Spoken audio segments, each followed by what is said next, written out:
What's happening, y'all? Welcome back to another exciting edition of Creators in Creatia, where we spend time talking with different creators in media because creators are cool. I'm your host, Lord Cussalot Travis Pointer, aka the Dragon King, aka Big T, aka T Money, aka Sweet T, aka Black Merlin, aka the HNIC.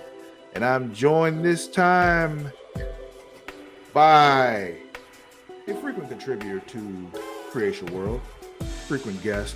You know him, you love him, Ed Rufus Royster. How you doing today? Doing all right, sir. Yourself? Doing quite well. It was good to have you back. It's always good to see you. You've done this with us once before, but we talked strictly about your art.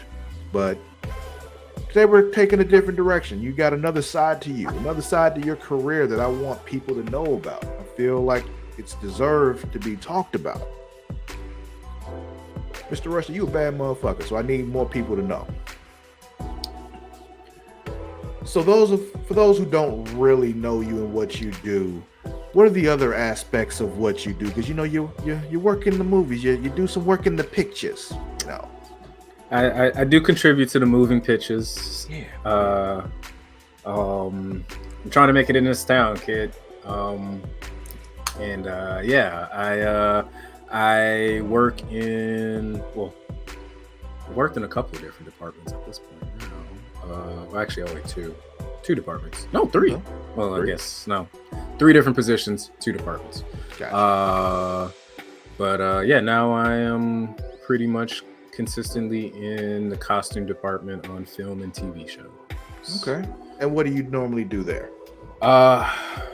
As a union member, I am designated as an ager, dyer / textile artist. And what does that person do?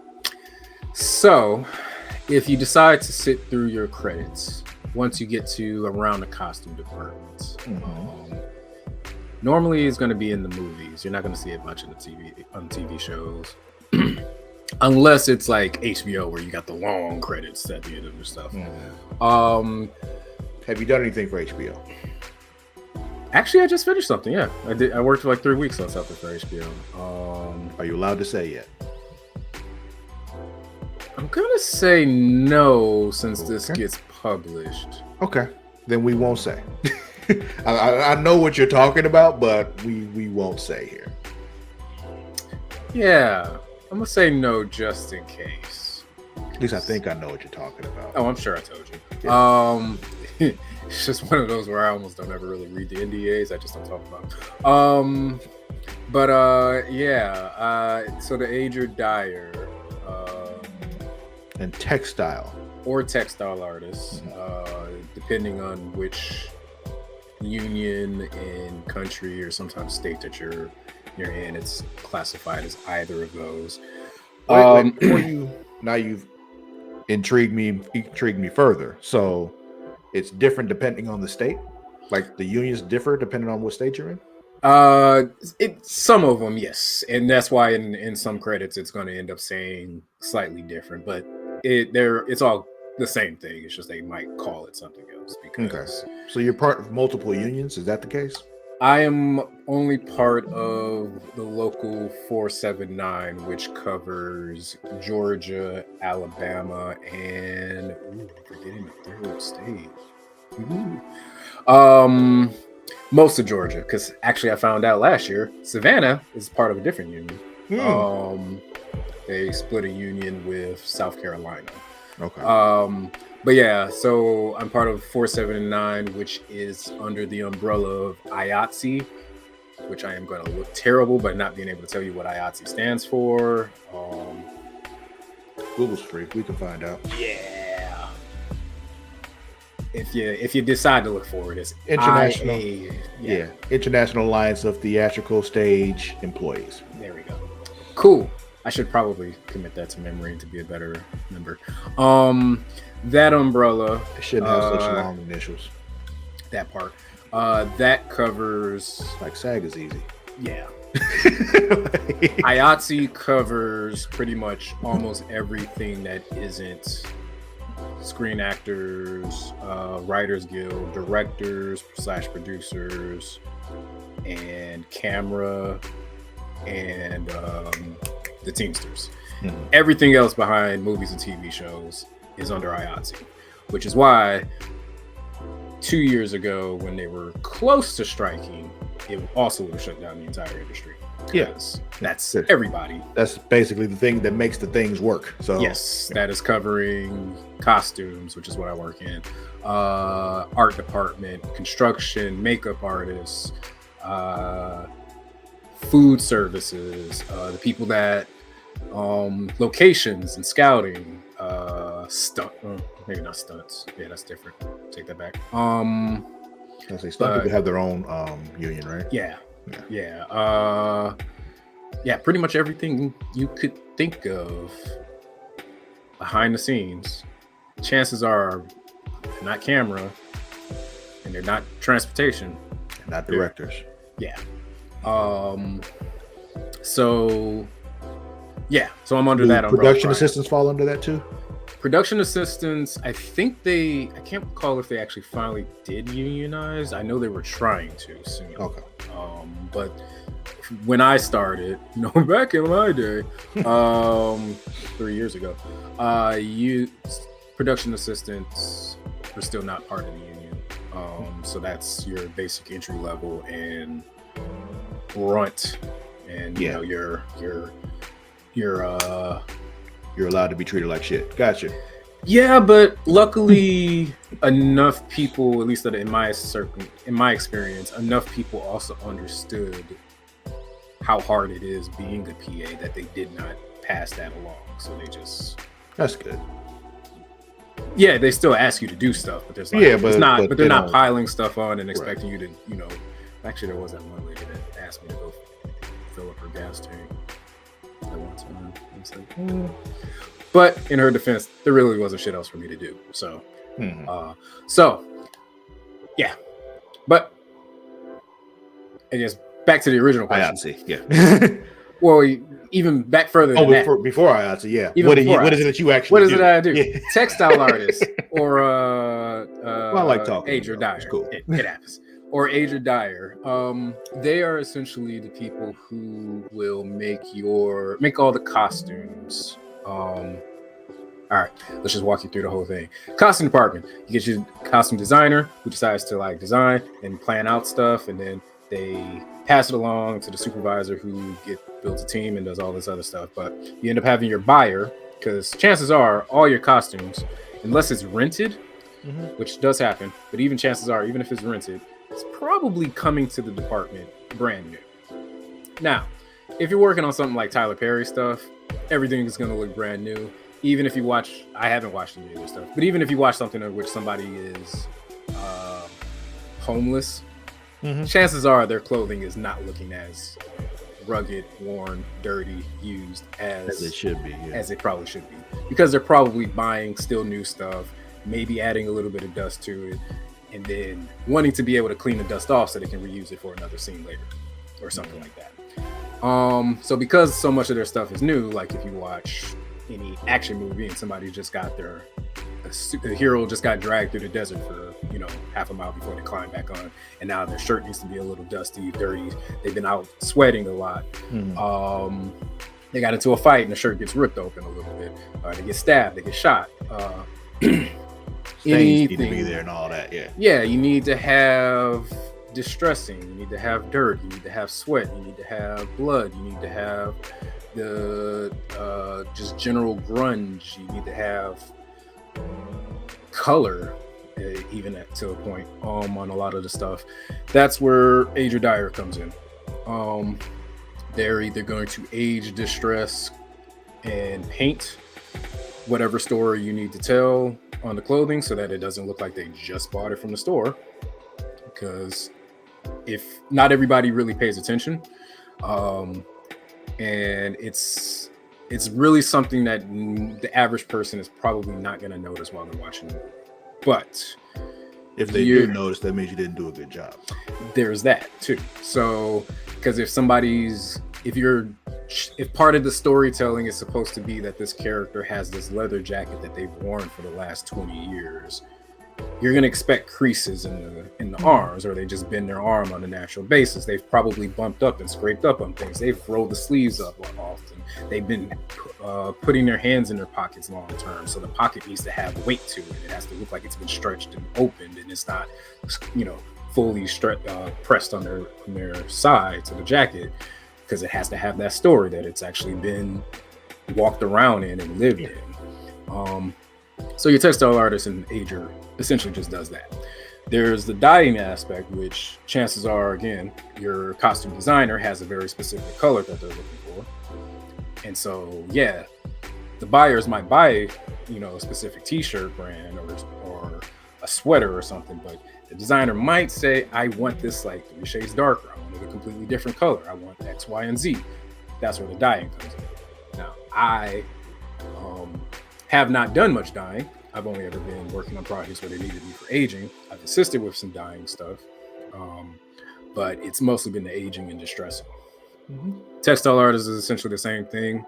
Like I said, it's probably a little bit more of just the aging stuff that you could probably get away with just saying I'm a textile artist and I'll go with that. But it's a little bit of so basically you do both. So it's expected that you should probably be able to do both. But some projects you only ever need to age stuff, distress things, paint things. And then that's the other aspect. So outside of doing all that distressing stuff, you're also probably going to be expected to do some airbrushing and other brush on painting, because hypothetically, something you may not think about, capes, for example. Thor. You think of Thor's cape, and it's going to be what color? Red.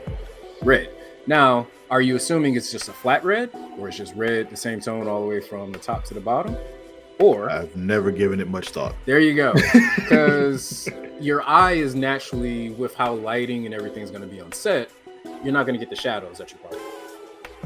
It's just going to look like a flat red. Okay. So one other aspect might be adding ombre and maybe darkening it up from the bottom and then allowing the natural color to be more towards the top of it. So you might darken in with a darker red, so at the base of it, so that you can get a little bit more character on just how it looks when it's just standing there. Give it some depth. Even on Fear the Walking Dead, when I worked on that, just being able to get shadow within your standard clothing of just taking like a slightly darker version of that color, or to add shadow, because again, your natural clothes, like even with what I'm wearing right now, luckily with the lighting that's not very good for me, you're going to get a lot more darks on this side than on this side. And it's going to mine's not great either. That's because I'm redoing a lot of things in my space here, so I don't have a light over here anymore. Right, but but that's just to say, if I was on set and I'm looking right here, you're not getting anything here, and even this is not reading as much as like underneath my neck. Versus what we would also end up doing is adding some airbrush to give you a little bit more depth here, if you wanted the character to, like I said, to look like they've been wearing the shirt they've been out, trekking across the countryside and trying to avoid walkers for at least a week or something. Then they've probably been sweating around here, running and then stopping. So there's going to be a little bit more sweat buildup that's here. That's something that we would end up painting on to make it look darker, like sweat is actually starting to accumulate there.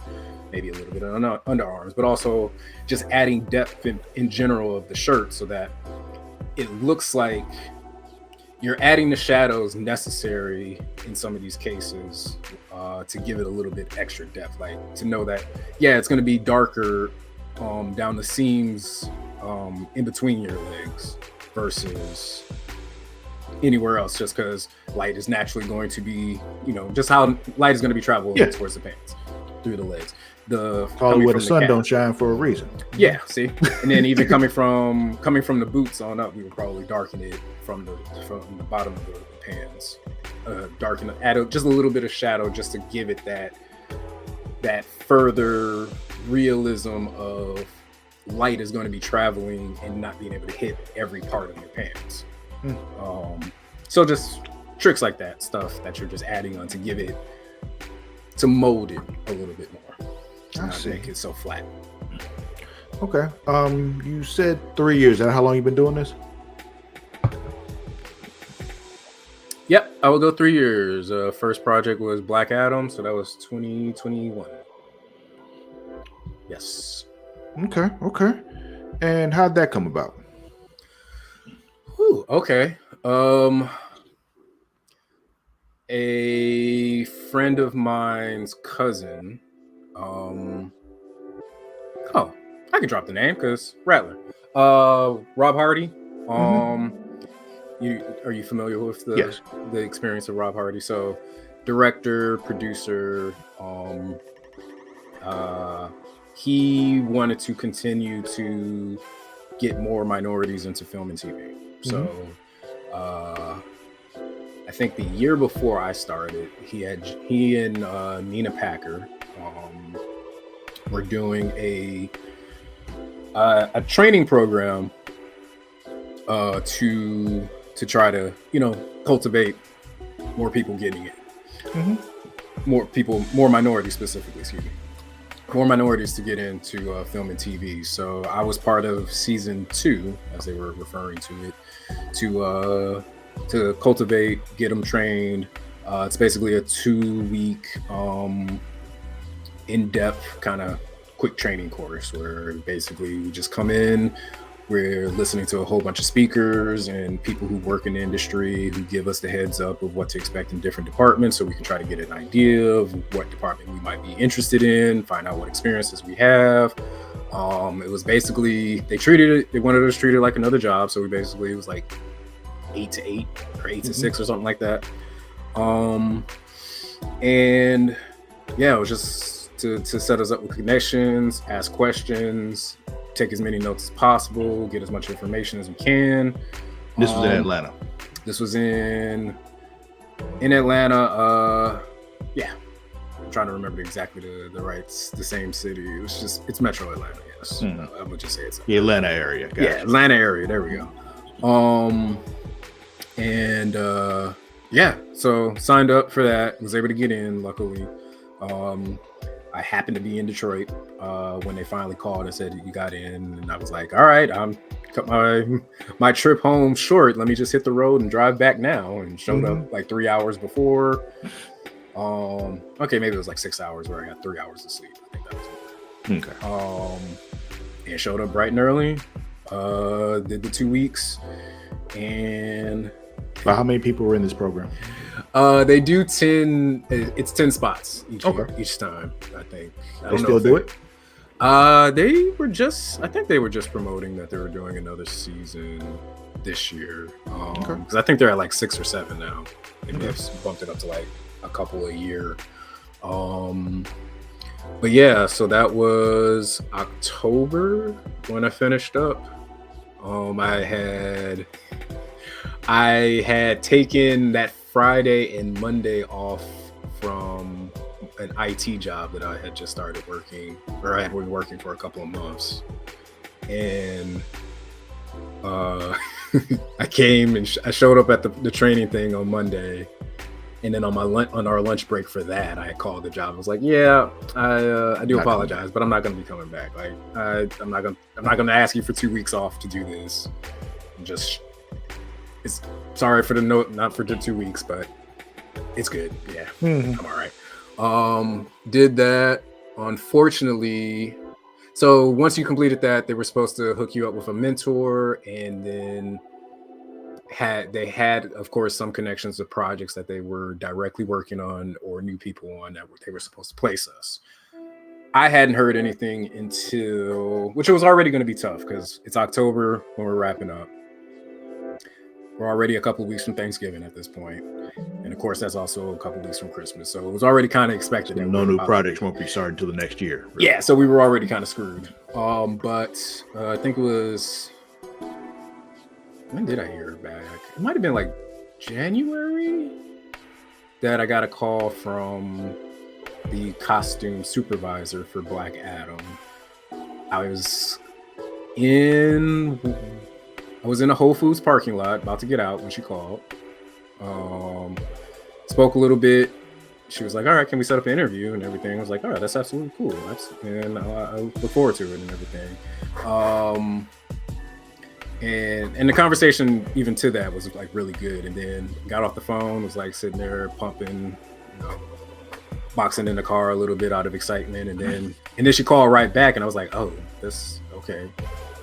Is everything? She was like, hey, yeah, Ed. The conversation was so good that I just want to, is it all right if we do the interview right now? I was like, shit. All right, let's do it. So, and really it wasn't even more of an interview. She was like, I already got all the information I wanted from you. You've done artwork, you sing good spirits. We just want somebody who's specifically going to be in our dye shop to do aging dyeing, but as a PA, which sounds good ahead of time until now I can look back and say, oh no, that's called exploitation because you just wanted an extra ager dyer without having to pay the ager dyer rate. Cool. So yeah, that ended up happening, but it was still a nice opportunity. She said, I think you're going to do great in there. We got this guy, Gil. He's going to treat you good. We love him. He's great. You seem really good. We just want to put you in there. You don't even have to really worry about any other PA stuff. We just want you to be in a dye shop. That's your They really are they did just hire you as an ager dyer without having to pay you as an ager dyer. That's basically all it was, yes. And so, yeah. That started in February. I had a good couple of weeks of just actual PA stuff, moving stuff around, helping them set up, taking a couple of lunch orders, doing, grocery shopping, setting stuff up, cleaning up, all of that until the other PAs came in. And then once we were up and running and everything, and all the other ager dyers were there, then it was, hey, you just go over there. You're good.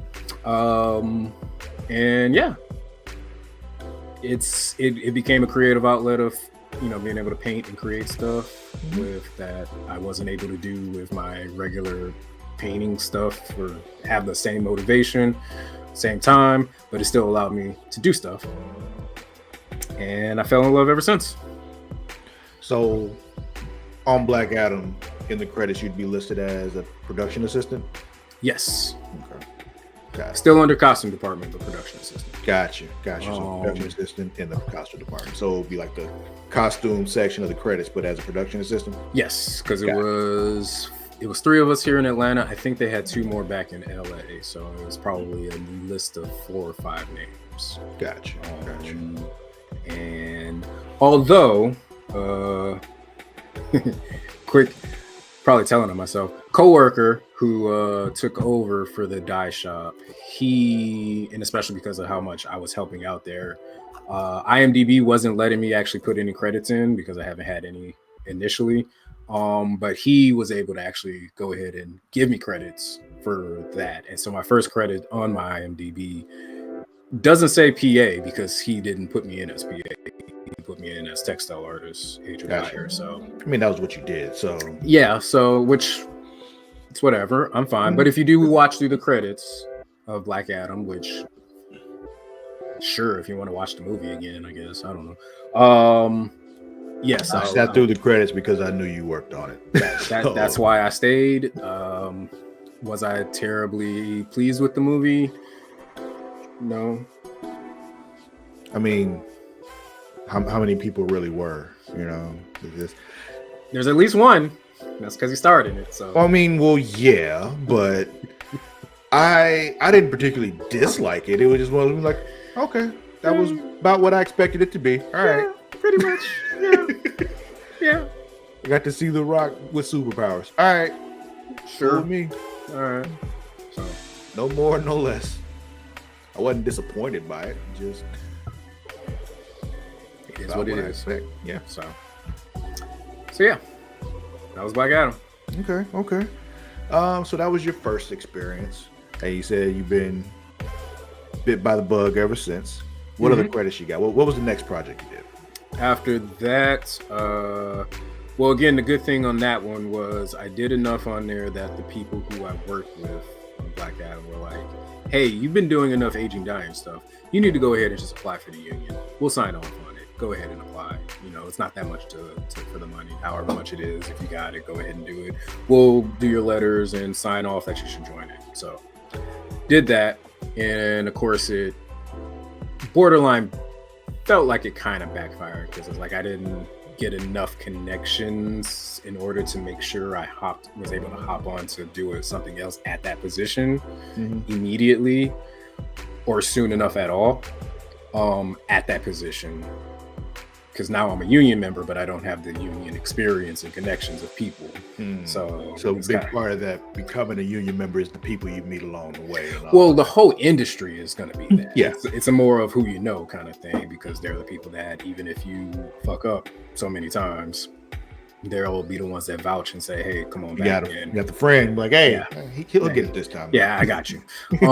So because I didn't have enough strong connections, it was just kind of a waiting game at that point. So the next project was, again, from another coworker from Black Adam. He was really good friends with the designer, production designer, and art director who had just been hired on for the final season of The Walking Dead. And they had just had a mid-season change of some things where they were just hired on. Or not mid-season, but very early in the season change where they were just hired on, and they needed a PA, so they called me, and I was just like, I was hoping to not have to come back to this life, but here we go. So production assistant for them. Did you do any PA work before Black Adam or no? Nope. Black Adam was the first time period. Which, again, based on the training I was doing, I was expecting one thing, and then I go on to Black Adam, and they have me doing almost everything else besides being a PA. And then now I'm going to The Walking Dead's final season, and now I am like a full-on formal PA. Luckily, though, this is only a department of 5 people, including myself. So it's not like I have to take, 20 lunch orders and get those all delivered and go shopping for all of these things for, 20 different people with 20 different tastes and pack them into this small refrigerator. No, art department, designer, art director, assistant designer, coordinator, me. And then sometimes the graphic designer would come in, but he could work from home. So 6 people at most. Work from home, and I'm sure most of the time he chose to. Yeah. I mean, I think he only was ever required to come into site like one time a week, but he was always like, we would always be on the phone with him, like calling and asking questions, and him emailing stuff or putting it in Slack or whatever. Right. So yeah, was a art director, production assistant, which is in my IMDb accurately, for the final season of The Walking Dead, which, again, cool. I recommend it if you're able to. It's fun. That one was if you work with good people. I mean, I think any job in period is good as long as your coworkers are worthwhile. So yeah. My so current day job, I really don't interact with people much, so I like that. It's very much, here's your things you need to do. If you do them, we'll leave you alone. That's the best. Yeah. And so yeah, that was The Walking Dead.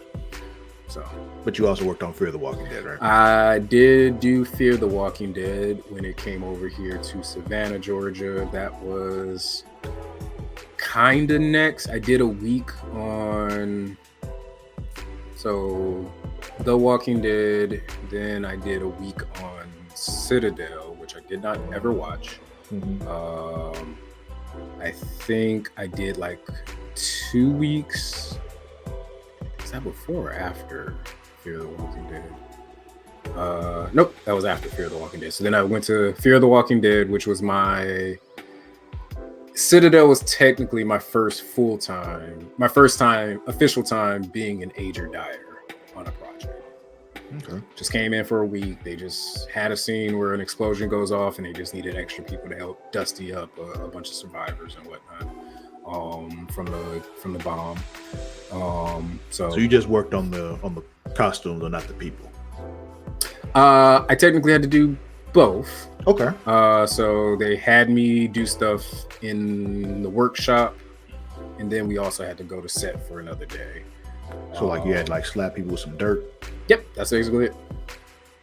So like when you put the dirt on the people, what would you like? Yeah, had a like kind of brush or something, or We put it on got your different. head, you know. I wish some of them sometimes might need that here and there, because sometimes extras are very Hollywoodish. You know, no, that's not even the right way to say it. And gotta get up there on ass. Yeah, a little bit. And it's like, no, ma'am, you're like background. No one's gonna see you. You're not that. Don't talk to me like that.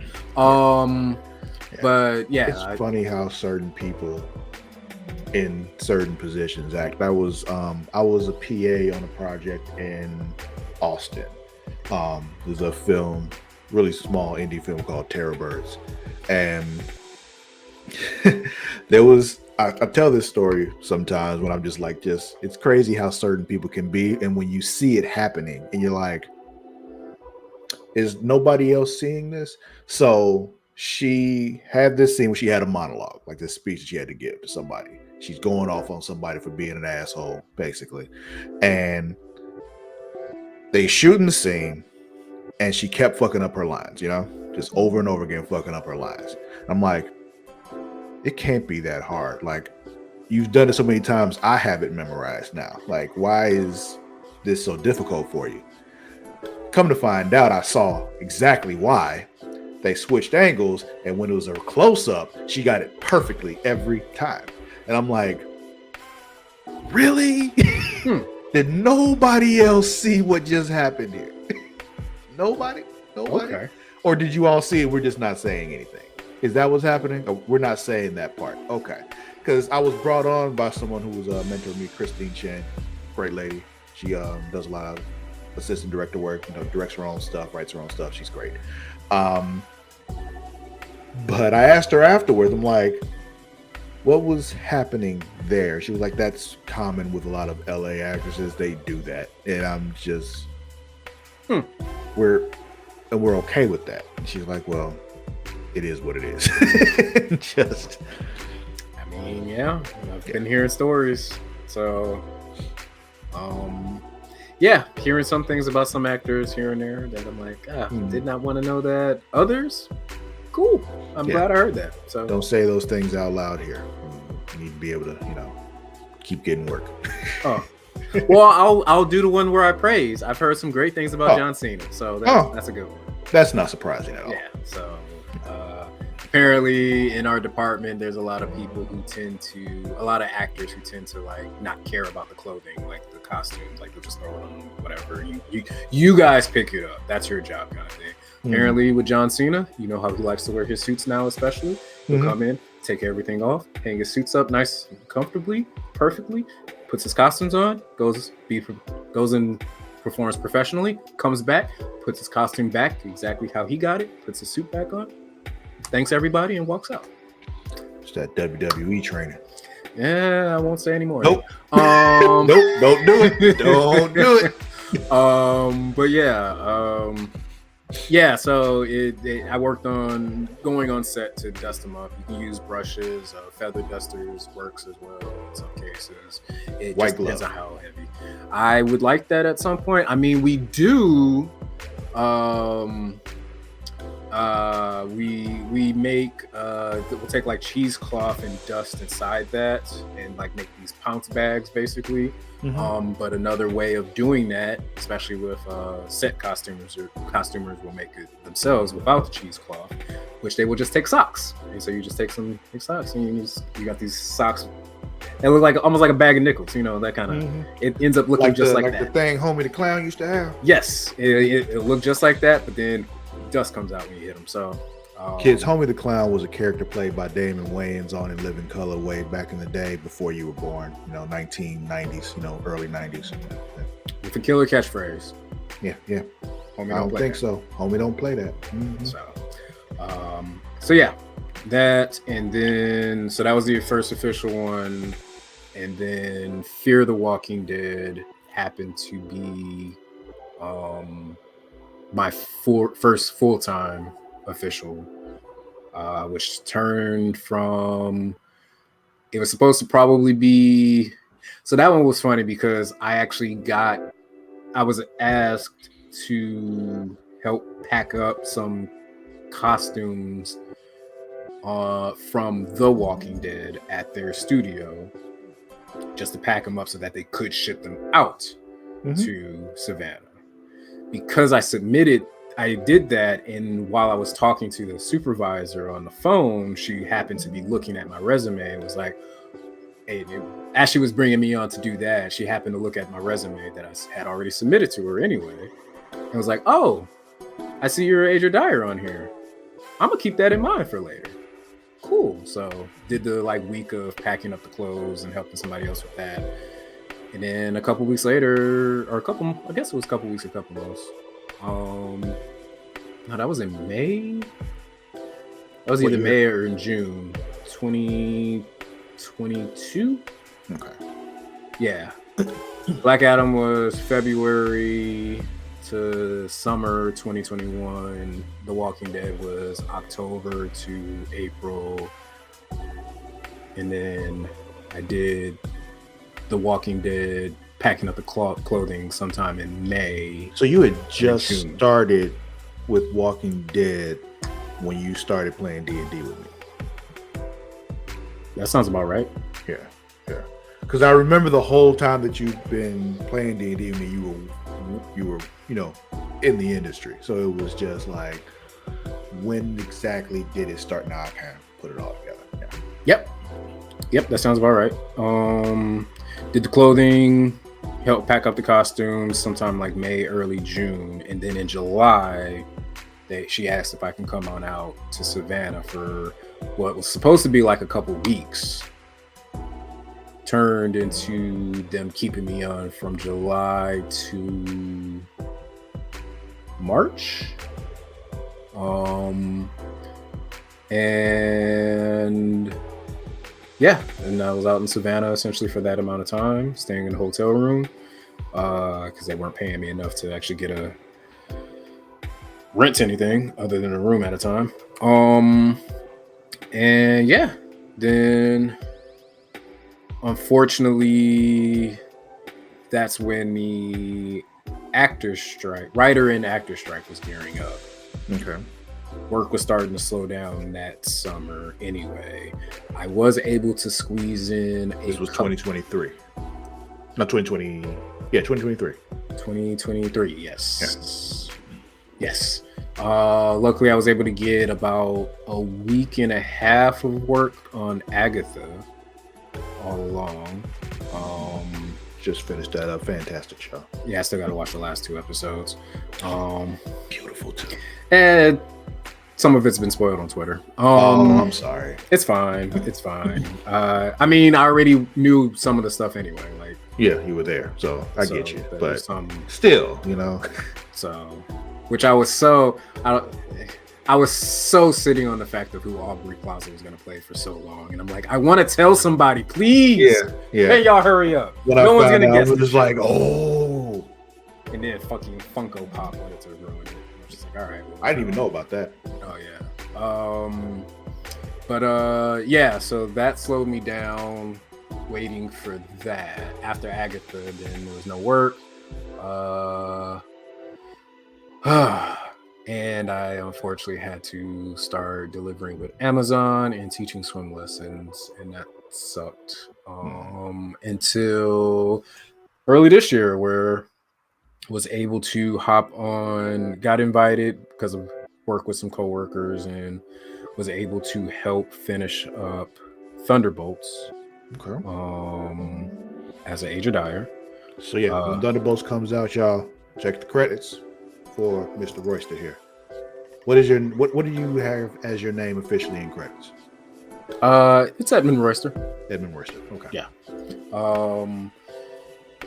Yeah. And which I'm very excited to be able to point to a lot of the stuff that I did work on that one, even though, again, you're not going to be able to. Bucky wears all black. You're not going to look at and see the little bit of brown that gives it a little bit of color here and there. You're not going to see that on the leather and the black jeans. But we work for the designer and the director. So that's all. And whatever they want, that's what we do. Mm-hmm. But I love the job. I love the work. It's great. Plus, you can meet crazy people. It's fun. and occasionally celebrities. So Cool. and then after that, a couple weeks on the live action Moana, which was fun. And then I just, like I said, did a couple weeks on what I can't tell you because I don't know 100%. I probably shouldn't have mentioned it Moana, honestly, but oh well. Hi Mickey. Because Mickey Mouse, it's all right. Stupid joke. I understand. That was for them. They're very confused. Who the hell is Mickey? Who's he talking to? And then I just did this last thing, which I do want to mention it. But this last thing, have they officially announced it yet? Is that why you can't mention it? It's just one of those where I didn't fully read my NDA. I mean, it's actually no. Fuck it. James Gunn has been promoting stuff. It's Peacemaker season 2. That's what I went on. He's been promoting stuff about it. It's not like a secret. I'm about to say, yeah, I do. I've seen some. I just Googled it. I'm looking online. He's talked about that. They've started filming on it. Yeah. I mean, I won't say anything more about it. It's some funny stuff I've seen and I worked on, but plenty of good jokes. Yes. Yeah. Yes, there's something that is. So what also happened with that, and that's the other reason I did really want to talk about it, is because that was the other position I've worked on now. They brought me in actually for specialty costumer. I was about to say, were you a fluffer? Is that what happened? What happened? Oh no, thank you. Well, I mean, for Mr. Cena, I don't know. Would I turn that down? Whew, I do declare. But no, specialty costumer. They brought me in on, which is similar. And there's a lot of people who actually are in the union who do both. So, and it has been something I've been wanting to get into, but this was my first opportunity to explore properly. On Fear the Walking Dead, we technically actually did do a lot of specialty costumer stuff while only being ager, dyer, textile artist, whatever. But that's because the person who ran our head textile artist, he has a more specialty background and makeup effects background that he wanted to take on, figuring out how to do more stuff for them to get more ideas, which is why if you did watch the Fear the Walking Dead, it's a little bit because of us as to why the designer was like, oh yeah, let's get some more zombies that look like they've been stuck in the beach, stuck in the water, stuck in the sand, instead of just the one or two where moss has been growing off of them. It's like, oh yeah, no, let's go full on out. Can we get 50 of them? Yeah, let's do 50. Yeah, I like 50. Let's do 50 mossy zombies. Yes, that is great. Or if you've watched it, I still haven't seen the part where they do they call them the metal head walkers. That was it. Okay. We had to do those. That was fun. I kind of fell off Fear the Walking Dead a while ago, so I don't remember as much. I only watched the first season and half of the last season, and that's only because I worked on the last season. I watched the first 2 seasons, and the first season was the season that made me say this all the time, and a lot of people get mad at me when I do, but I'm like, listen, when the zombie apocalypse happens, first thing we do, we kill all the teenagers. I'm not mad at that completely. Yeah, they're gonna get you killed, so just kill them all. Just kill them all. Yeah, that tracks. So, I mean, Carl was doing all right in The Walking Dead. So, I mean, he didn't start as a teenager though. That is also true. That is also, fair enough. So yeah, specialty. He started off as a kid that listens, So, Carl. But anyway, back to you because that's what we're here for. Because I've been talking relentlessly for like 40 minutes. Go on. That's why you're here. Fuck. They're not here to hear me talk. They hear me talk on everything else. Fair enough. Not everything else. None of the wrestling or horror stuff. That's all Matt. But the other stuff is enough of me. All right. Fair enough. Okay. So that is your work in the pictures? I know you got other credits and stuff. They can find them on your IMDb. You be on as Edmund Royster on IMDb, right? Yeah, so they can find you on IMDb and check you out there. But let's talk about the other stuff you do, because I've said this before, Ed, you a bad motherfucker. And let's talk about your cosplay world, your stuff in the world of cosplay, because goddamn, bro, I've seen you do some things, and there are things that I've never seen before. So let's talk about your journey in cosplay. How'd you start? What was your first foray? Is that the word, foray? Foray? Yeah. It's foray. Yeah. What made you dive in? Well, I mean, it's something where for the longest I was always curious about anyway, because you scroll online. If you're in nerdy circles anyway, you've seen people cosplay at some point, because it's like, hey, yeah, you too could dress up as your favorite character whenever, and it doesn't have to be for Halloween. Mm-hmm. So I've been thinking about it for the longest. Probably, I don't know if I was in college thinking about it. I'm sure ever since I moved to Atlanta, I've thought about it a lot more. And so that was 2013. And then once I learned what Dragon Con is, every year I kept saying, oh man, you should probably go to Dragon Con. Oh man, you should probably go to Dragon Con. Oh man, you should probably go to Dragon Con. Yeah, I'm definitely going next year. Like officially, I said that last year, but I mean it this time. And the reason is, I ain't even tell Amani this, but she gonna find out when you see this now anyway. But I already bought the tickets, so yes. They got no choice now. Yeah. Yeah, I should have bought the tickets myself at this point. Yeah, when they were cheaper. Yeah, but I'm broke. Yeah. I was just like, they're only going to get more expensive, so let me just go ahead and do it now. Now I've committed to this. Yes. Yeah. Every year I would tell myself, oh man, it'd be cool to kind of go. Maybe I'll go next year. And of course, next year comes around. It's like, man, all right, maybe I'll go next year. And it repeated. And then after a certain point, it was like, all right, but if I go, I can't just go just to walk around. I gotta go and I gotta dress up. Mm-hmm. I gotta make sure I do something cool. Gotta participate.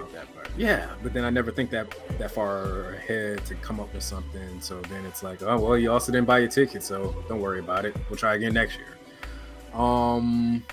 Then what was that? 2022. A couple of things happened around in that year. That got me to be visiting the DMV area around the same. That got me planning the trip to be in the DMV area around the same time that BlurredCon was going to be there. Mm-hmm. And so I was like, all right, fuck it, let's do it. Let's let this be the first con. Young lady I was seeing, she lived up there, so that was one of the reasons. Where I was like, all right, I'll be up there. My homeboy from Detroit, he was going to be making the drive, and he's like, dude, I need you to come through. Let's go to BlurredCon. Let's do it. Mm-hmm. I was like, all right, fuck it, let's do it. I ordered an Android 17 costume off Amazon. I got a different bandana for it. I already had some pants that I thought would work better. I think I already had the shoes, so put it together. I was just like, all right, this is kind of cool. However, I don't like that I see, at least 5, 6, 7, 8 other motherfuckers dressing exactly the same costume I'm in. They just changed up the pants, maybe came with the bandana that came with the costume, and I'm like, I don't want to look like these motherfuckers. This is cool and all if that's for you, but for me, I'm sorry. This just doesn't feel right. I am going to be a diva right now and say I do not want to do this ever again. This feels it just doesn't. Buying the costume doesn't really do it for you. It just doesn't work for me. Yeah. I paint, and I have been working in costumes now, technically for at this point a year. Why am I buying stuff when I should be creating or at least modifying a lot more than I am for this? Mm-hmm. So did that. That was the first one. I don't remember what I did for the second day. I think we only went for one day that year for BlurredCon. Yeah, I think that was just Saturday. And I think later that year we also did AWA here, Anime Week in Atlanta here. No, yeah, did AWA.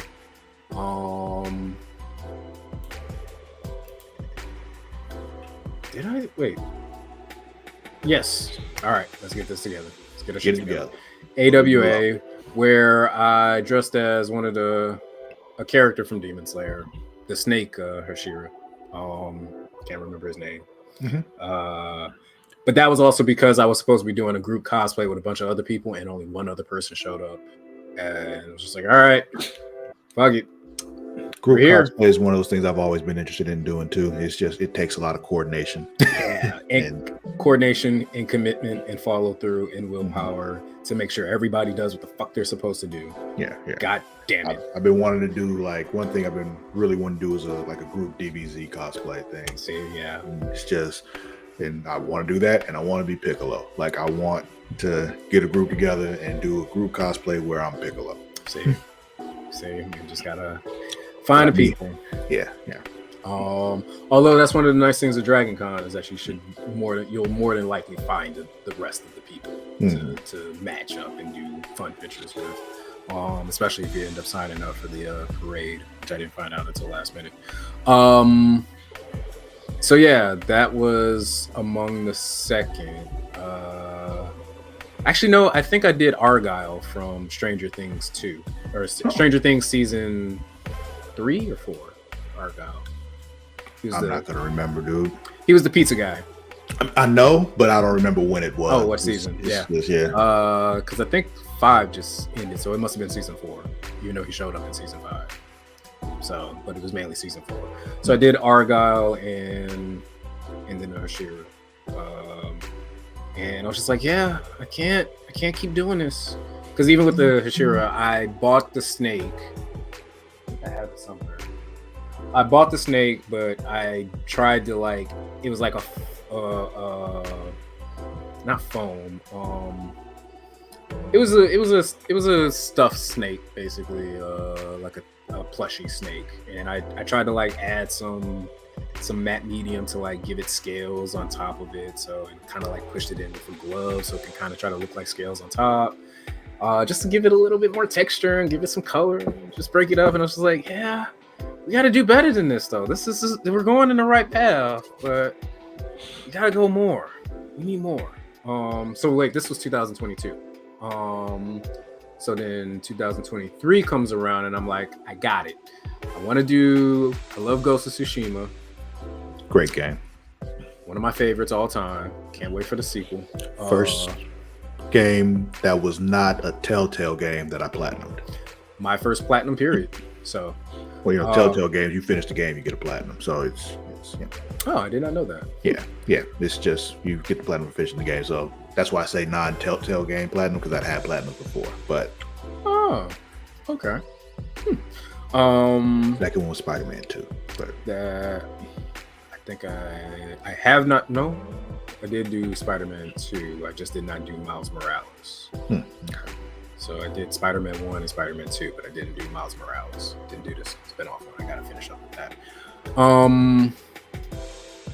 And so yeah, I was like, I love Ghosts, and but again, what are we gonna do differently? Because I've kind of committed at this point in my head of, like, for me, just doing the character sometimes can just be fun, but I really want to start trying to make some things my own.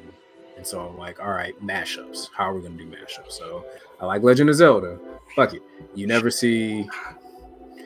do the dance. You never see a samurai version of Link. Fuck it. Let's make a samurai version of Link and just combine it with Ghost of Tsushima. So power through, and that's the one time the blessing of not having a job because of that stupid strike worked out. Because I had savings, had all the time in the world. Let's just power through and get this going, because why not? Let's make it sew through. Let's well, not much sewing, but let's get these patterns going. Let's cut out. Let's do the foam. Let's do everything for the first time. Again, my first time building anything, and the question I end up having to ask myself is, why the fuck are you going this big with it? You could have just started with just a helmet and then bought the rest of the costume. You could have just maybe done some gauntlets, maybe bought the rest of the costume. You could have just made just the chest piece and bought the rest of the costume. Could have just made the sword and bought the rest of the costume. Could have done all these different things. But instead, you want to make all these goddamn customized specific things just to make a green colored samurai armor out of foam, so it could be kind of like that, can kind of have these little bits and pieces that look like that connect back to Legend of Zelda and Link, so that people could put it all together. And you just had to go all wild with it and stretch yourself out for your first fucking build. But turned out pretty good. You said pretty good. I'm Shut up, nigga. Shut up. Y'all, look at this shit. Look at this shit. I can tell you what I can work on, though. That's why. He said pretty good. Motherfucker. Well, I can sew the pants now and the shirt, and I think we can look more samurai. Just because something can be better does not mean what you already did isn't amazing. Because what the fuck? Plus, Act like you don't see this shit. I remade the hat, so I have a different hat that would look better. So that would be nice. There's some more armor that can go underneath. Right. The arms. You see how the shoulder, the little high armor piece kept coming off, so that bugs me too. How else are you gonna try to shit on this amazing work? I could definitely redo the pants. You already said that though. Well, I could sew them myself, but the hip armor, the waist, the little brown is covered up by the sunlight right there. That I need to remake altogether. So, and I took that to my second year going to BlurCon. Didn't think about cosplay contest for that. Kind of wanted to, should have, but I didn't think about it till it was way too late. But reception was pretty cool. Enough people were like, "Oh yeah, and Samurai Link, that's dope. Oh yeah." And I also ended up doing the same thing of signing up to go to DreamCon. But that time I also happened to find out about the cosplay contest like last minute, right before we left, and was able to sign up for that, to which I got a judge's choice for it, a judge's award, from Cutie Pie Sensei, because I have a cute crush on her. She's great. And that was really nice. She really liked the armor. She really liked it. Everybody liked the fact of it being my first time as well. And the main bit of advice that they had for me was just, hey, we would have been trying to promote you more or push you up higher, except that we just need more sewing. So you just need to sew for moving forward a little bit more. And I was like, all right, cool. I'll take that into consideration. And yeah, then wore that at AWA later in that year. And then started trying to figure out what I was going to do next, which was this year. Going into 2024. And I said, another mashup. I came across a picture that was combining a bunch of Final Fantasy characters, specifically I think Final Fantasy VII with Smash Brother characters. And of course I saw Link and Cloud and was like, all right, that makes sense. And it looks like it'd be fun. Sure. And so while I was working on Thunderbolts, I was asking coworkers and getting ideas on how to construct different parts of it. And luckily it all worked out. So this one I am more proud of. I can definitely say this was good. This was cool. I like this. The Samurai Link was all right. This came out. This was good. See, I feel good fondling the belt on this one because that was nice. That worked out. I was able to sew stuff. I Sewed the pants myself. I bought the shirt. I sewed the hat. That's a nice hat. I like your hat. This is cool. It's got elastic, so it can wrap around and contain my hair. So it's great. So I like that hat. That first hat, nah, that was a struggle to put on. This one, I can do it Did you by have myself. to like put something else on underneath that hat to contain the hair? No, it just all goes. Oh, with the first one or this one? Yeah, the first one. No, it's just it. If you get any angles of looking at it when wearing it, it's just you absolutely can just see that it's just, I don't want to say bulging with my hair, but it's like the hair, it really is just taking up the entire thing. So it was just a lot more to shove it all in there. Gotcha. It's one of those things I'm curious about because, as you probably have noticed, I don't have that issue, so I'm just wondering what people do. So yeah, it's just having to shove it all in there and then also try to maneuver the hat around to also get in the right position. And then because it's so much, and then the forehead is also so much that me trying to make sure the hat gets pulled down to the right position while not also causing the hair not causing the hat to slip and fall back off.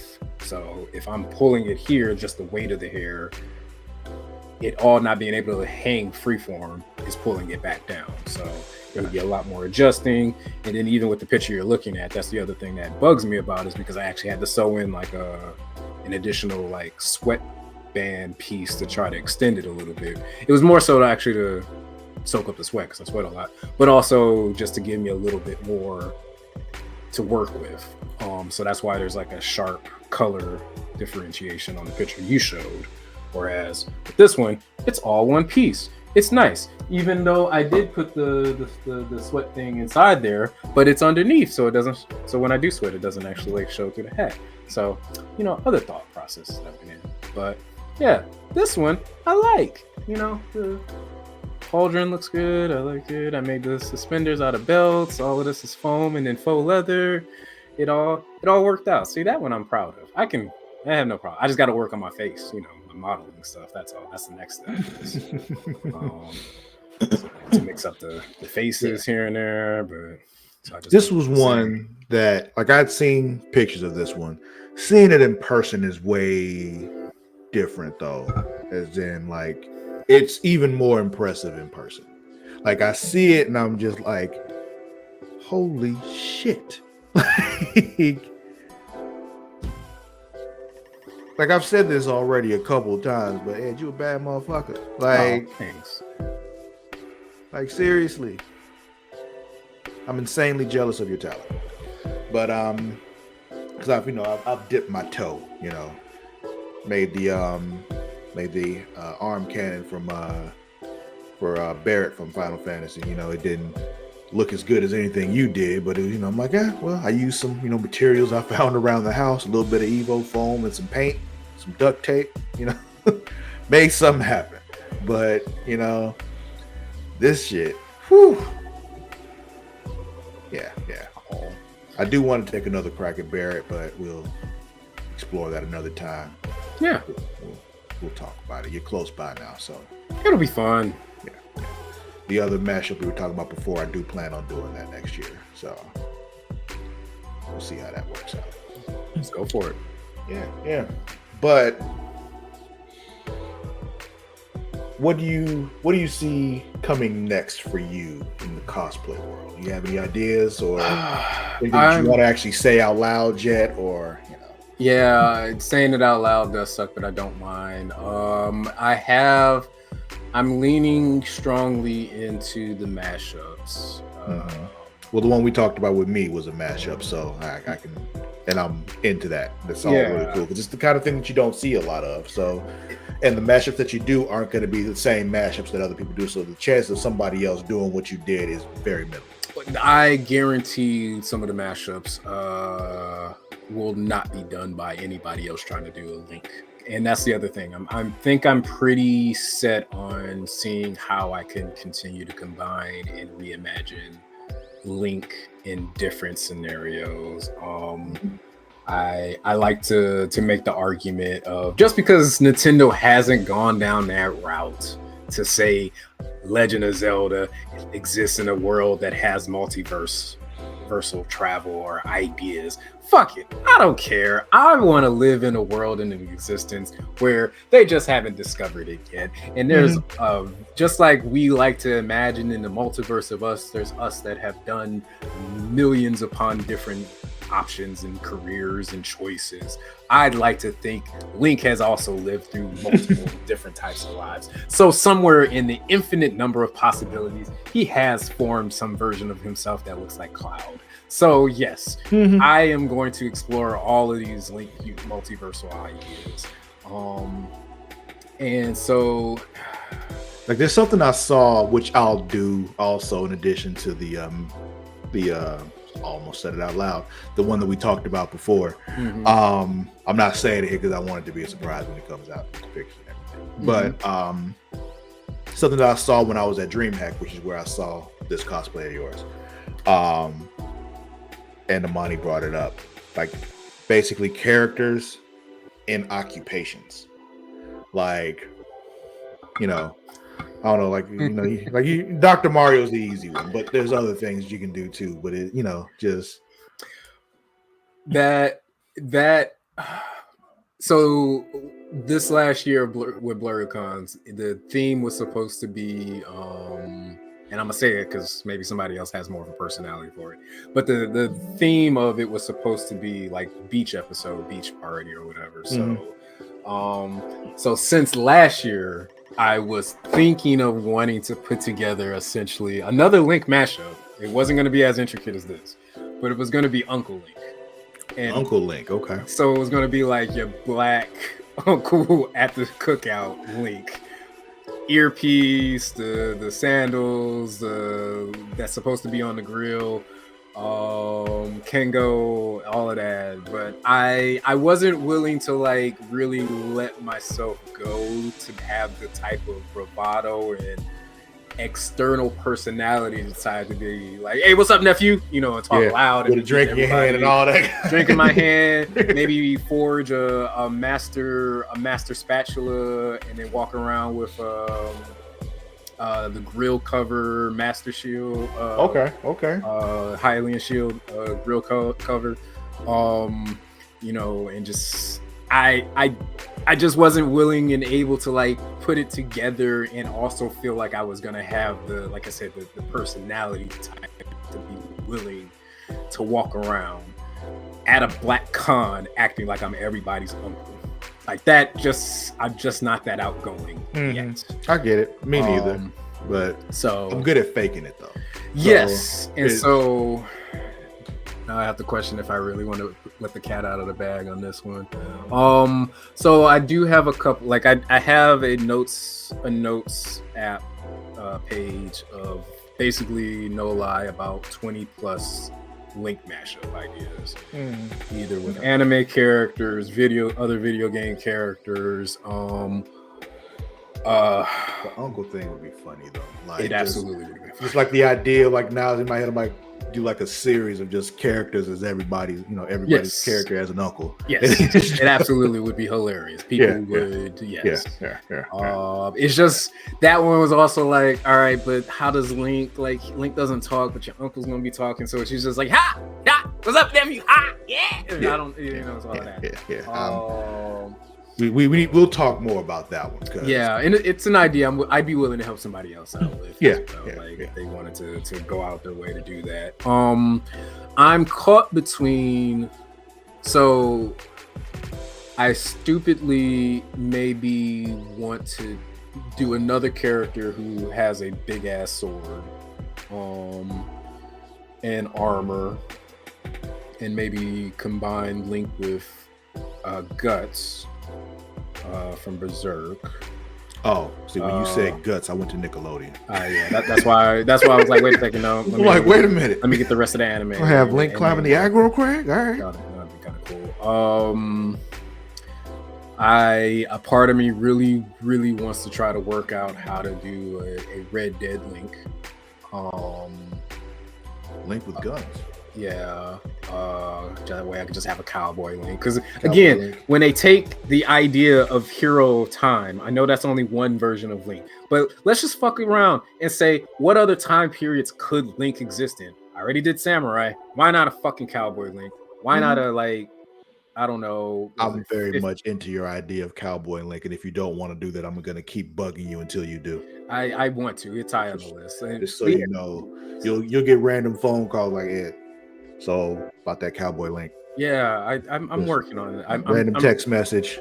Just gonna say cowboy Link. That's fine. I really want to try that one. And then the last D&D one, night in the middle of it, I'm like, roll with disadvantage. Why? Because you haven't made cowboy Link yet.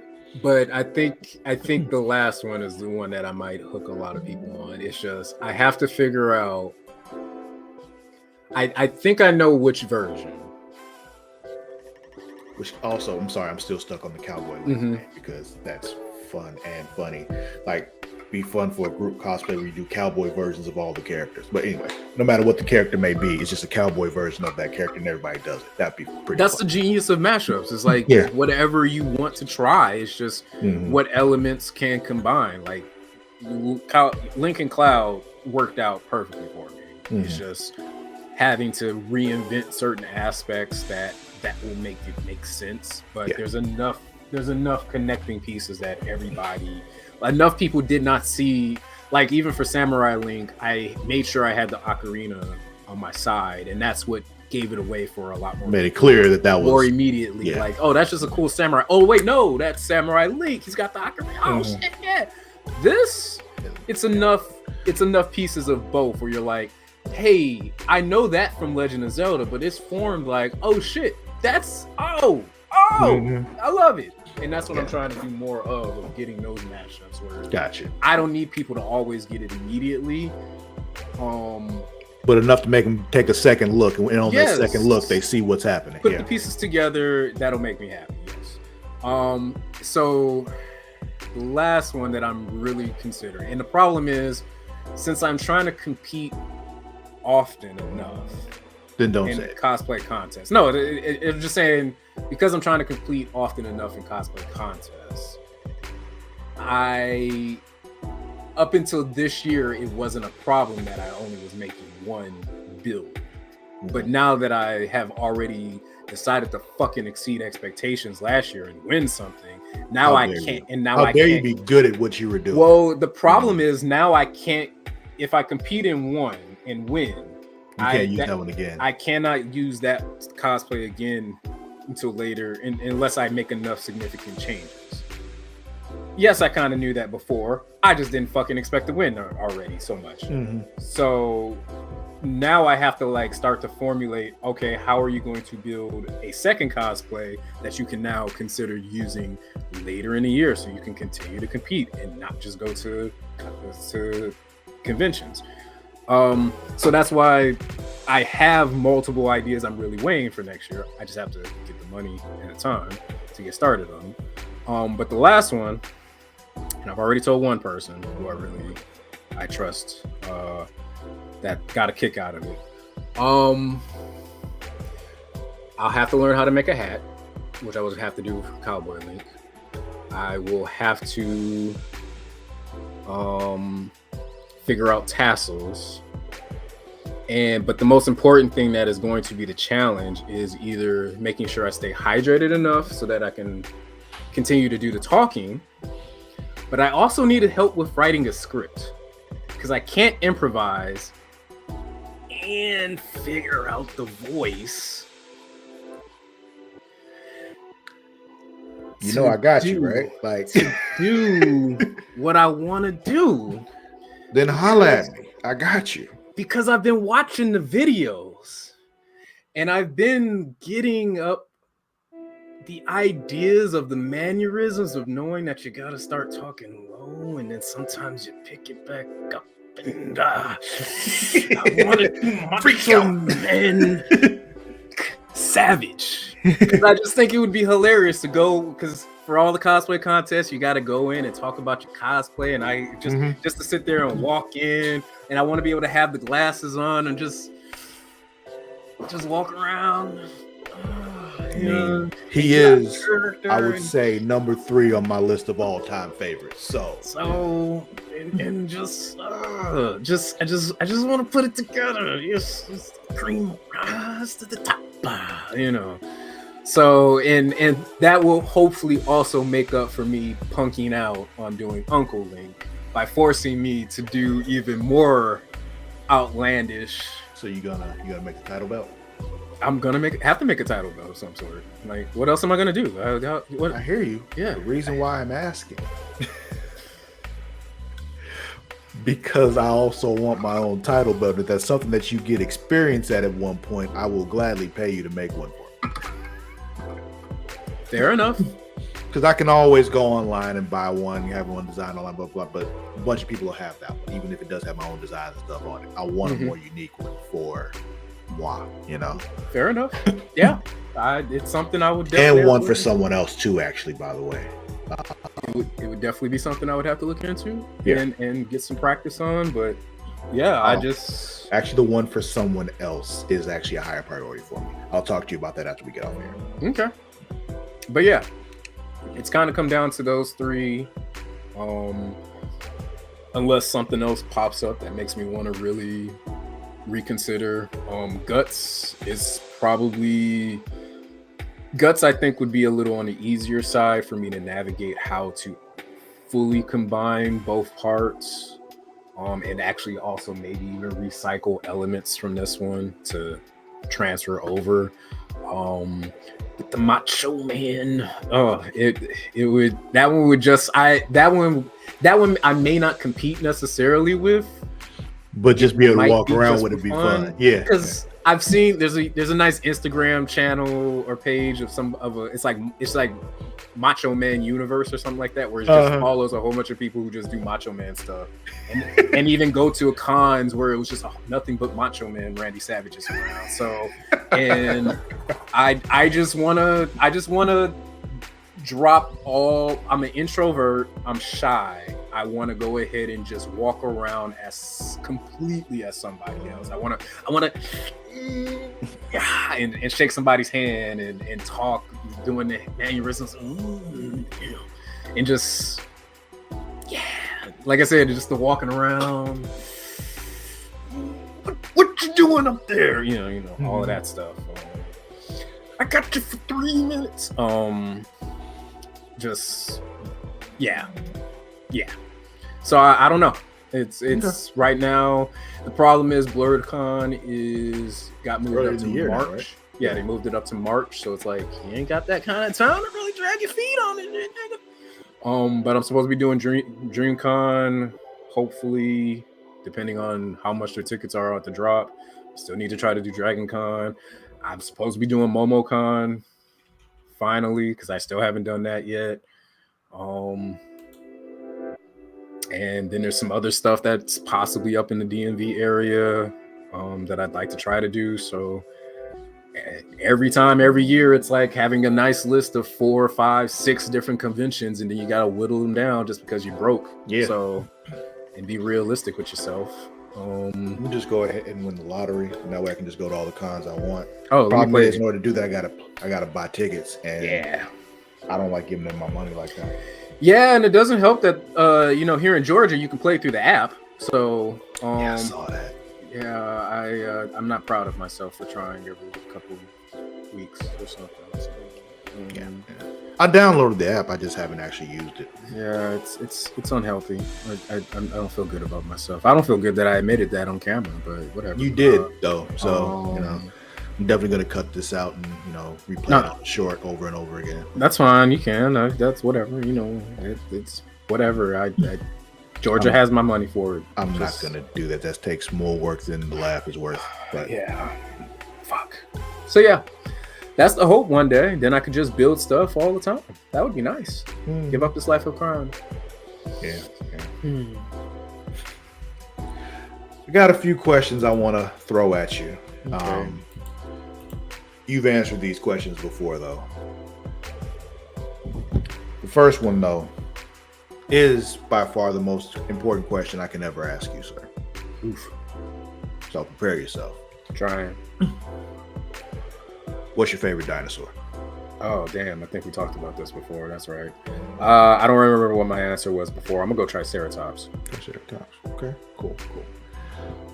What does creativity mean to you?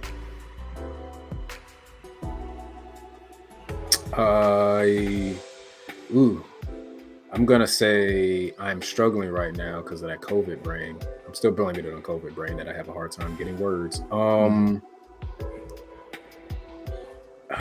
COVID twice, I get it. Because the word exploration keeps coming to mind, but I'm not sure that's 100% the word I'm trying to pull. Okay. Expression. That's it. That was it. That's the word. See, that's why I said COVID brain. I couldn't find that fucking word. All right. So expression. Creativity is expression. Just however you want to, whatever that means of how you explore that. So I get you. I like that. Big, small. What is the first creative experience you remember? Oh, yeah. I'm pretty sure I answered that one. I was You drawing. all these already. I'm sure I was drawing. I don't remember what exactly I was drawing as the earliest, but I'm sure it was drawing. Okay. All kids draw. What inspires you? Oh man, that's a deep question.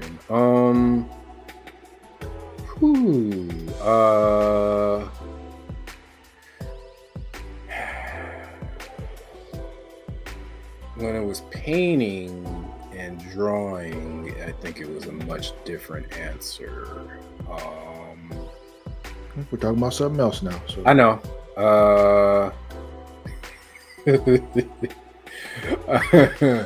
I jokingly talk about all the time that with cosplay, I've discovered I have a praise kink.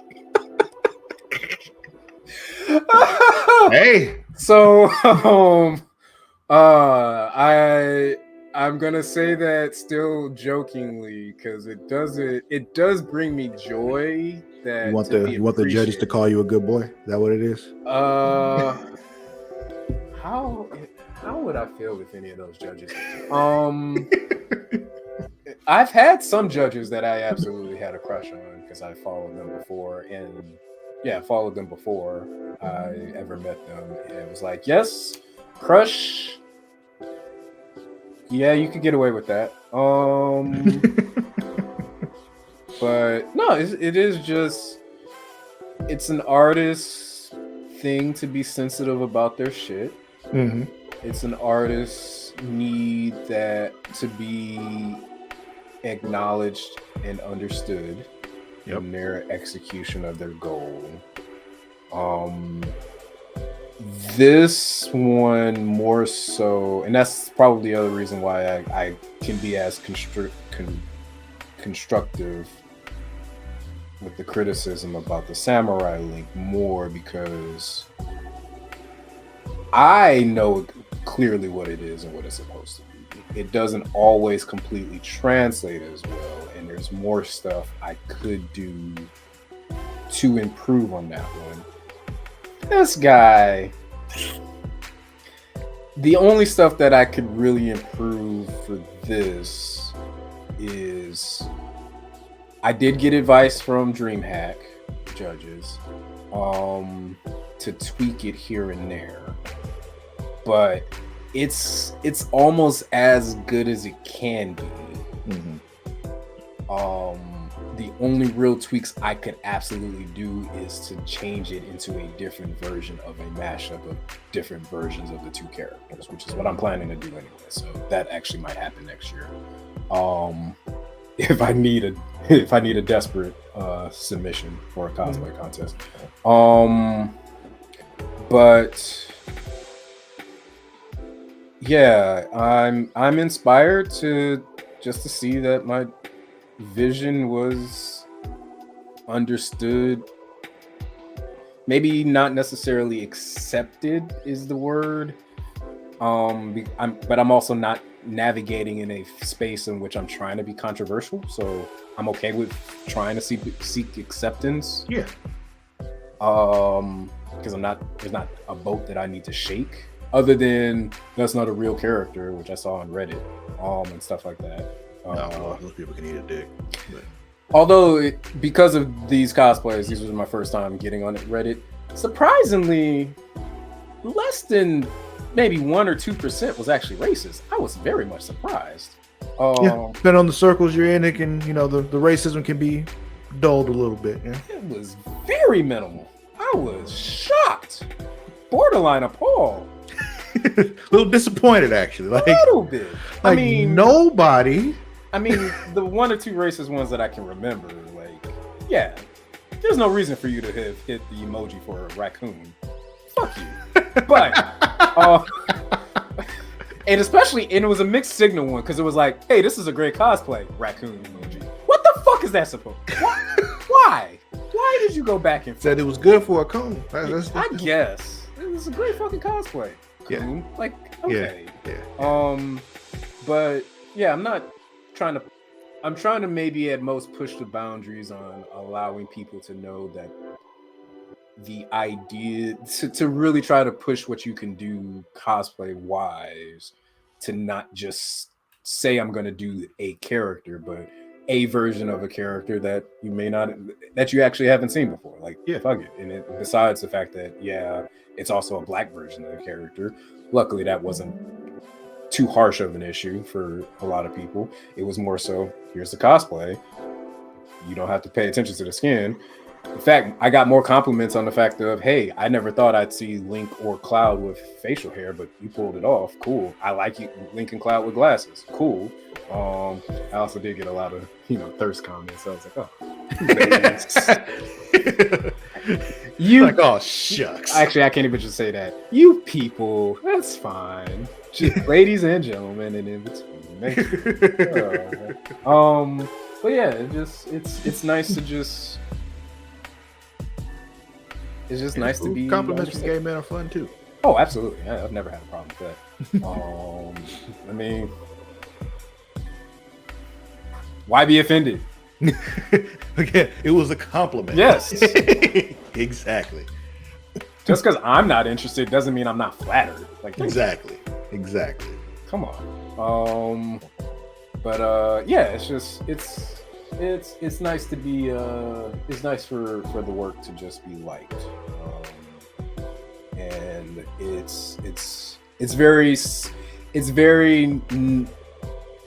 it is an honor that someone wants to take your picture because they like the costume, like the cosplay. So. Remember when I experienced that, it was pretty cool, and you're just like, I don't want to leave right now because people are complimenting my cosplay, and it's just yeah.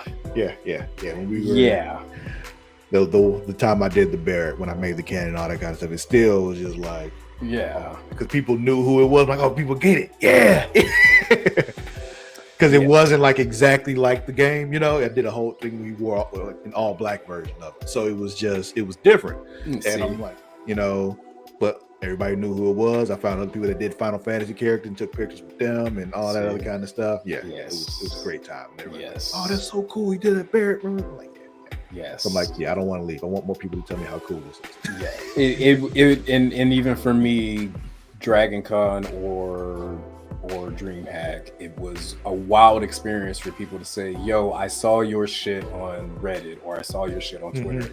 I was hoping I'd see you here. Can I get a picture? I was like, okay, yeah, sure. Why the fuck not? That's cool.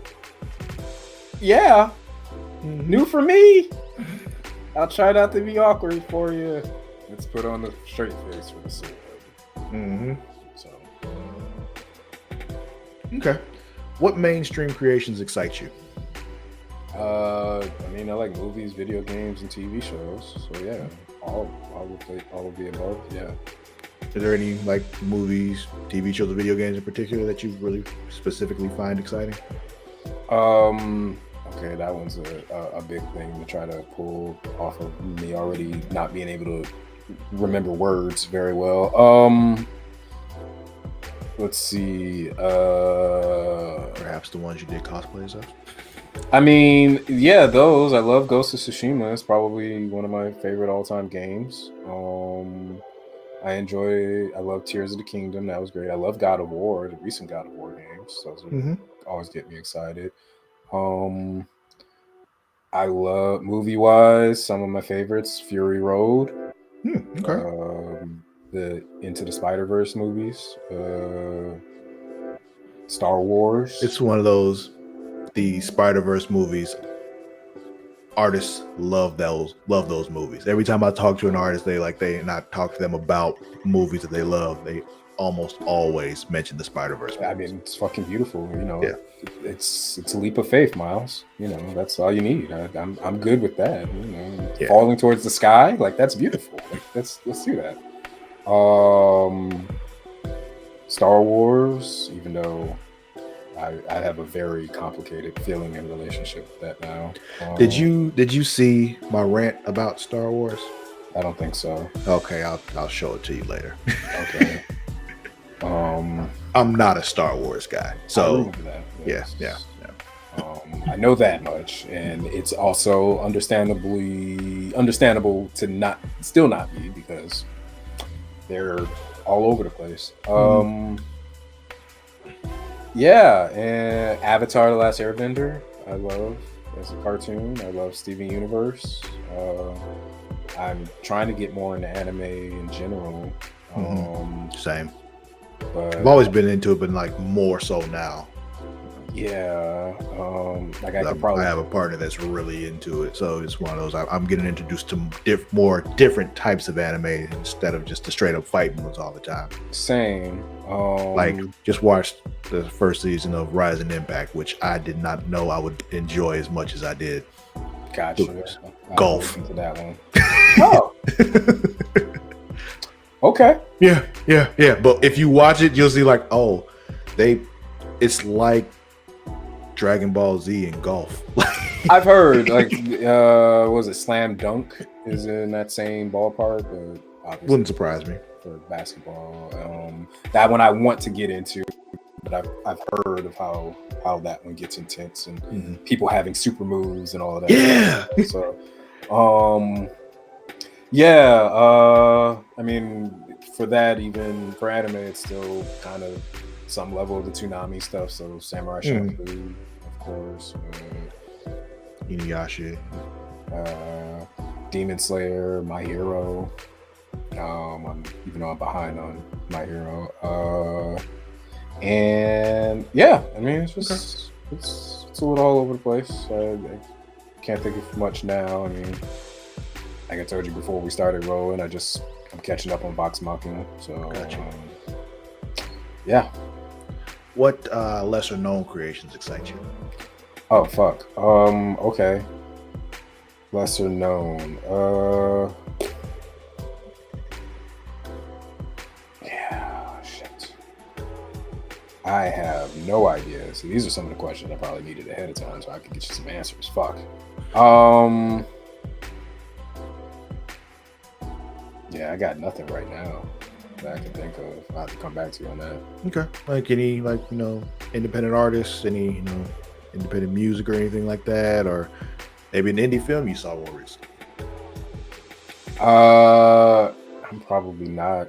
I'm not as plugged in on the indie stuff as much as I should be. Okay.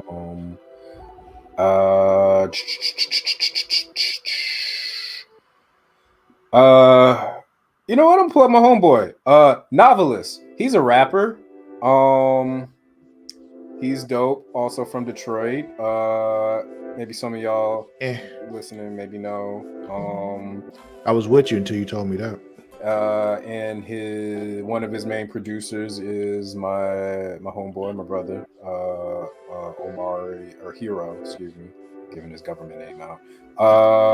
Hero, who I'm excited, I appreciate for a lot of things, but especially when I did the DreamCon contest, we had to provide our own music to walk out to. So my homeboy was so willing to go ahead and cook up a dope ass mix of the Legend of Zelda and Ghost of Tsushima theme song for me to walk out to,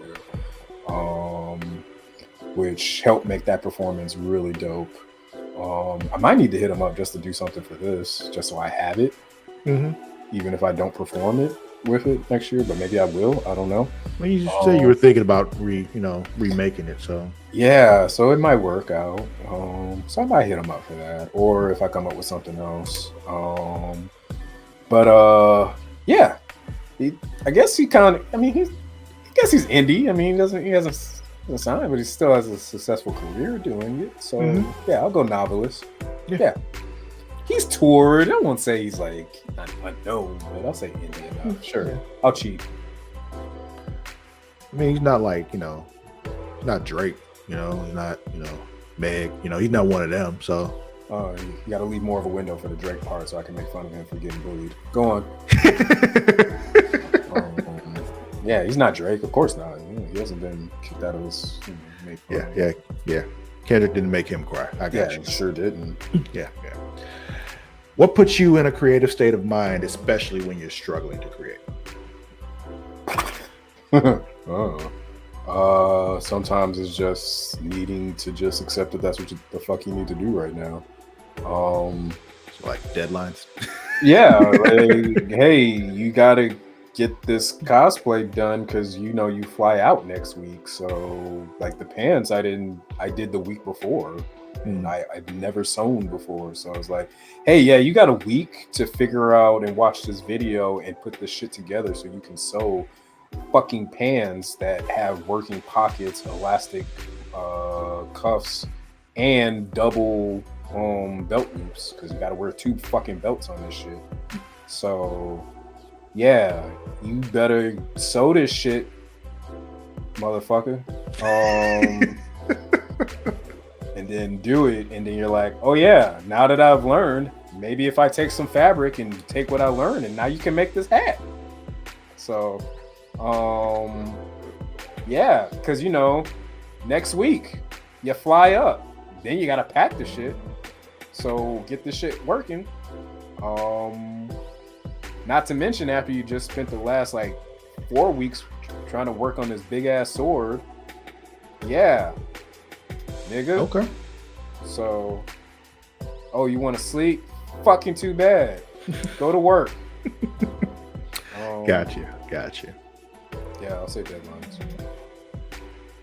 What's something you know now that you wish you knew at the start of your journey?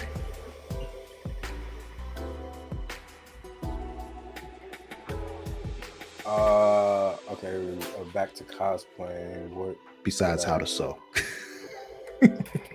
I mean, it doesn't have to be besides how to sew. The sewing definitely would have been nice to figure that shit out sooner, but yeah, I don't know, because I still haven't started like sketching out ahead of time. You think that's something that would help you? Maybe just kind of figuring out along the way makes it what it is. It's so far with the 2 that I've had, it has been a little bit more of improvising as you go. But there certainly have been corners cut, especially with the samurai link, because there's a lot more layers of armor underneath that I could do to further elevate what I already have. Like the top layer came out well. It's just fine tuning the stuff underneath could really set that to another level. And then there's layers in between those 2 layers that could be good too.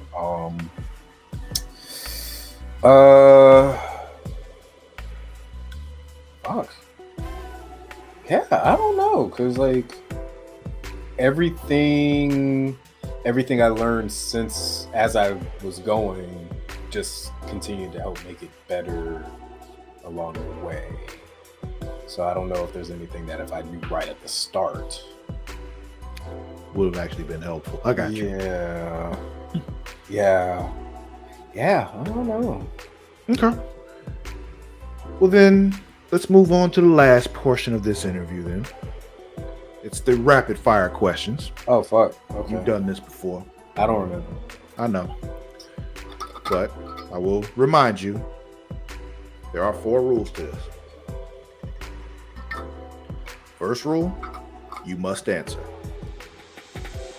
Rule number 2, you cannot say both. Rule number 3, you cannot say neither. And rule number 4, can't elaborate. No expression. Okay. No elaborating, no explaining. You answer, we move on. Okay, Got it? I can remember that. That's fine. That was easy before. Are these the same questions or are you different questions? I mean, I have a lot of them here. I pick them at random. I use random number generator to decide which one I ask. So there might be some repeats, might not be. I don't remember the questions. That's why I was just double checking. I didn't know if there might be a repeat because I don't remember. All right. All right. Here we go. Sneezing or coughing? Ooh. Sneezing. City or countryside? Actually, can I change that first answer? Nope. It's gonna be coughing. Countryside. Funny movie or dramatic movie?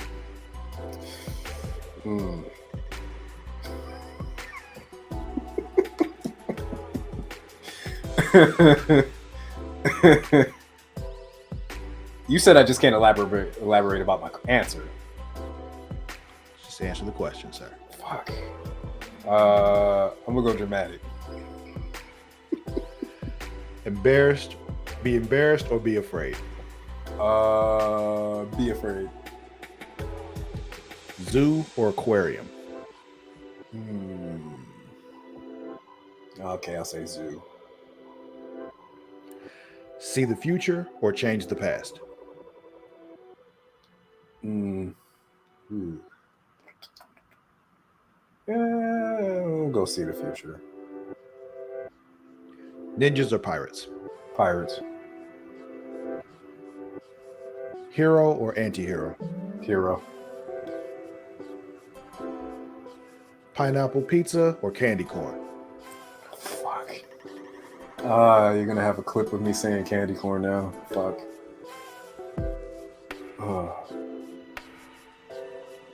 Yeah, candy corn.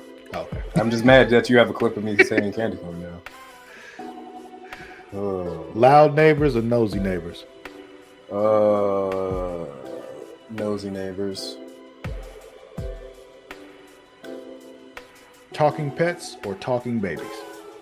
Ooh, talking pets. Concert or sports event? Concert. Sort by price or by rating? Rating. Introvert or extrovert? Extrovert.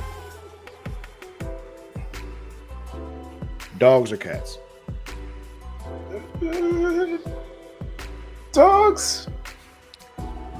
All right, that's the last one. That was 15 questions, sir. Thank you very much. You did great. So I'm gonna say I was laughing because after you wouldn't let me change my first answer, I just committed to answering the opposite of everything I wanted the rest of the way. So that's why I was just it was really after the first two answers where I was just like, oh fuck, okay, I'm just gonna have to commit to this. So everything is actually opposite. Probably of what I really wanted. Even though some of them it really would have been either or, so it didn't matter. I won't say which ones. But yeah, so that's why I'll just cut all this out. I'm never telling anybody. That's fine. I'll just comment it under the video every fucking time. You can delete the comment and I'll just copy and paste it right back. So I'm not going to do it. That's far more work than I want to do on this. Exactly. I followed the rule. I did not explain during the game. You didn't say anything about afterwards. Where I could talk about it outside the game. Okay. So, loophole. I guess. All right, Mr. Royster. What else do you have coming up? Anything you want to talk about? Anything you want to tell people about? If not, just tell people where they can find you. I don't really have work. I'm trying to get back into doing some artwork. And I'm open to hopefully doing some prop and cosplay commissions. So if you have something you want me to maybe try to take a stab at working on, hit me up. There's a link down at the bottom of the screen. I see that sliding across. Oh, there it goes. It's almost gone. Oh, there's another one. Of my link tree that will take you to anything you might want to click on to find me on the internet. So there's Instagrams and Twitters, because I ain't calling it that other letter. The other thing, yeah, I don't either. I refuse. And there's some stores on there. It's an Etsy shop. I should probably activate that. But hey, if you have something you think you might want to buy from me, you just go ahead. I got 2 Instagrams, one for art and one for cosplay. And if you like any of the paintings, and just hit me up and say, hey, how much is it? And I might give you a pretty good price, because I'm just trying to get it out of my house. There's also another online store that it's another online store on there that will sell you some prints of my work that you can go ahead and buy. What else? I guess I should probably finish up that website, Buy Me a Coffee, so that way if you want to buy me a coffee, you can. But maybe I could throw my Amazon wish list on there too. If anybody wants to donate to your boy, or again, just buy any artwork. That would be great. Just allow me to get some of this stuff out of my house. It does not get weird, but if you want it, hey, Christmas is coming up. They make some really great gifts. If you want to buy something to ship to some family members, just take a look around. Some prints or original artwork, both work great. So, and I'll definitely give you some good pricing on them, because I just need them gone. Yeah, that's probably it, really. I guess that's all I got. Okay. Well, that'll be it for this interview. I'll tell you again, sir, I appreciate you. And I don't know if I've said this before, but I am extremely proud of you.